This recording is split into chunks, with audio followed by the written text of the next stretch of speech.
Warahmatullahi wabarakatuh. Izin memperkenalkan diri, nama Livianti Amanda, NPM 2101045.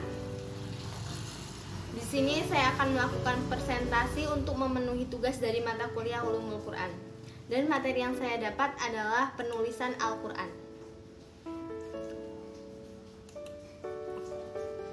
Subjudulnya ada 3, yaitu penulisan Al-Quran pada masa Rasul, yang kedua penulisan Al-Quran pada masa Abu Bakar Asy-Syiddiq, dan yang ketiga penulisan Al-Quran pada masa Utsman bin Affan. 1. Penulisan Al-Quran pada masa Rasulullah. Tercatat di dalam sejarah bahwa bangsa Arab dikenal memiliki daya ingat yang kuat. Jadi pada masa diturunkannya Al-Quran, mereka mengandalkan daya ingatnya untuk menghafal wahyu-wahyu Allah Subhanahu wa Ta'ala di dalam dadanya dan dipelihara di dalam hati. Akan tetapi pada masa diturunkannya Al-Quran, di kawasan Arab tergolong dalam budaya buta aksara atau ummi. Jikapun ada orang yang mampu membaca dan menulis di Arab, mereka hanyalah sedikit, bahkan bisa dihitung menggunakan jari.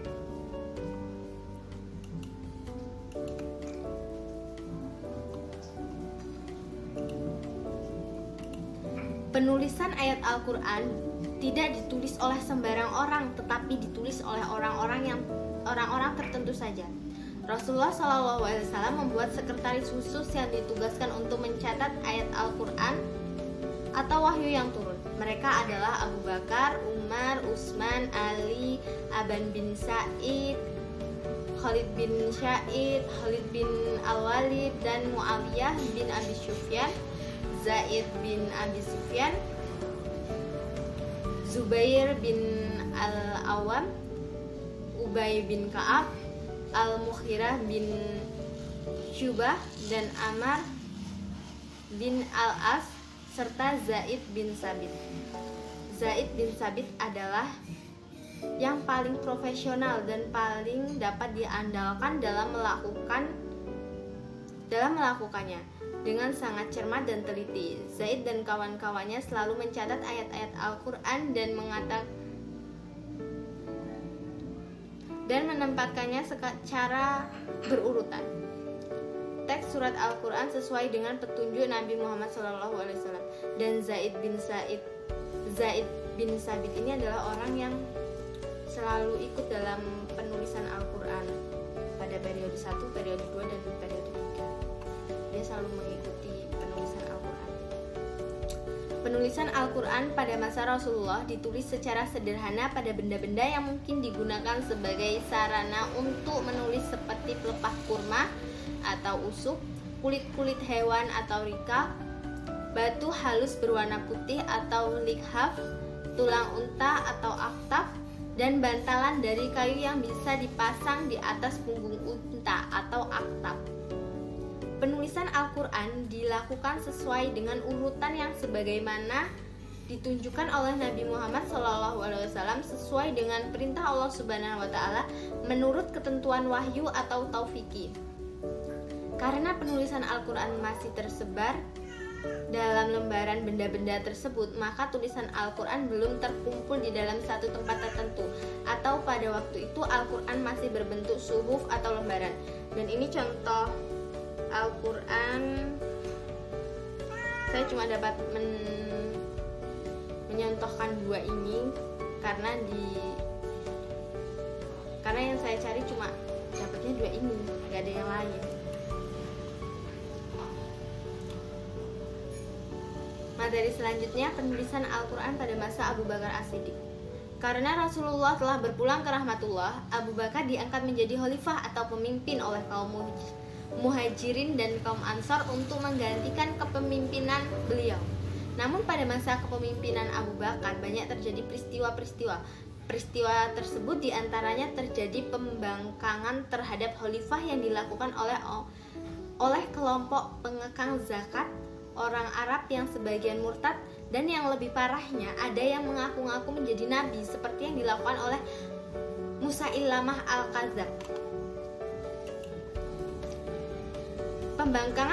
Pembangkangan tersebut kemudian diberantas atas perintah Khalifah Abu Bakar dengan mengirimkan tentara yang dipimpin oleh Khalid bin Walid ke daerah Yamamah. Akibat peperangan ini, banyak tentara muslim yang syahid. Jumlahnya mencapai 70 orang dan kebanyakan dari mereka merupakan para penghafal Al-Quran.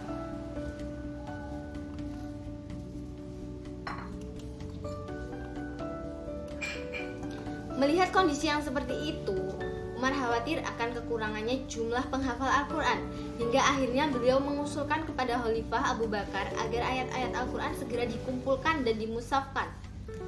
Karena khawatir akan hilangnya sebagian ayat Al-Quran seiring dengan wafatnya para tentara penghafal Al-Quran tersebut.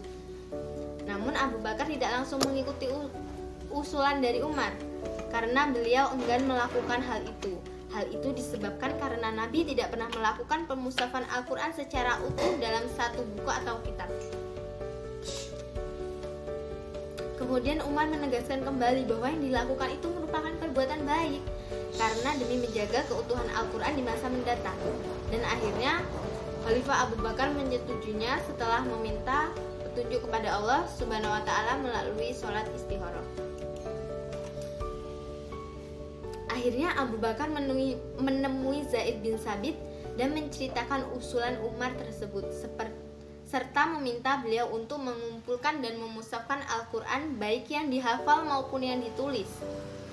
Setelah Abu Bakar menceritakan hal tersebut, Zaid bin Sabit merasa keberatan.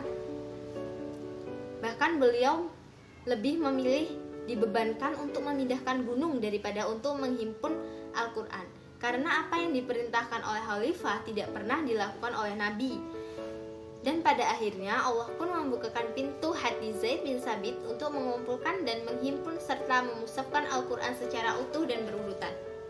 Sehingga dibentuklah sebuah panitia yang diketuai oleh Zaid bin Sabit dan yang beranggotakan Utsman bin Affan, Ali bin Abi Thalib, Ubay bin Ka'ab.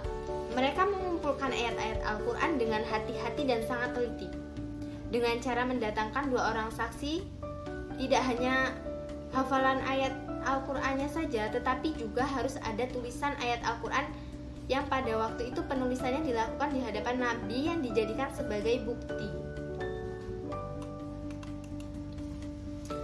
Tugas ini diselesaikan dalam kurun waktu 1 tahun, dari sesudah perang Yamamah sampai sebelum Abu Bakar wafat.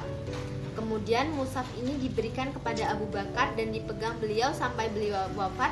Kemudian kekhalifahan selanjutnya dipegang oleh Umar bin Khattab dan mushaf tersebut pun dipegang oleh beliau dan disimpan atau diurus oleh Hafsah bin Umar. Ketiga, penulisan Al-Quran pada masa Utsman bin Affan. Pada kekhalifahan Utsman bin Affan, Islam telah menaklukkan berbagai wilayah di penjuru dunia. Salah satu masalah yang muncul pada kepemimpinan Utsman bin Affan ialah masalah pada pengajaran Al-Quran kepada orang-orang muslim yang wilayahnya baru saja ditaklukkan, di mana orang-orang tersebut ingin mempelajari Al-Quran karena Al-Quran merupakan pedoman hidup dan sebagai sumber ajaran umat Islam. Ajaran utama umat Islam. Pengajaran terhadap orang-orang tersebut dilakukan oleh para ahli baca Al-Quran yang dikirim ke daerah-daerah yang telah ditaklukkan.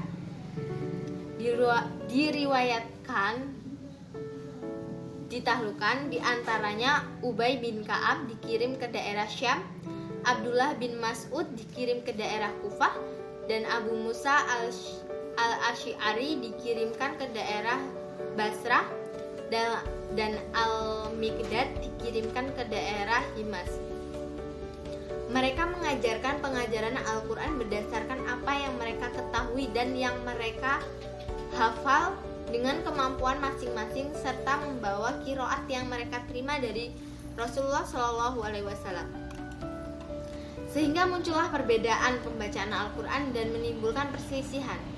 Ibnu Al-Katsir meriwayatkan dalam kitab Al-Kamil tentang sebab-sebab perselisihan qiraat Al-Quran, di antaranya warga Himas memandang bahwa qiraat mereka lebih baik dari qiraat yang lain, dan warga Basrah memegang teguh qiraat yang mereka terima dari Abu Musa al-Asri dengan mushaf yang dinamai lubul al-qulub. Persoalan bacaan ini sampai menimbulkan perselisihan, bahkan saling menyalahkan dan mengkafirkan.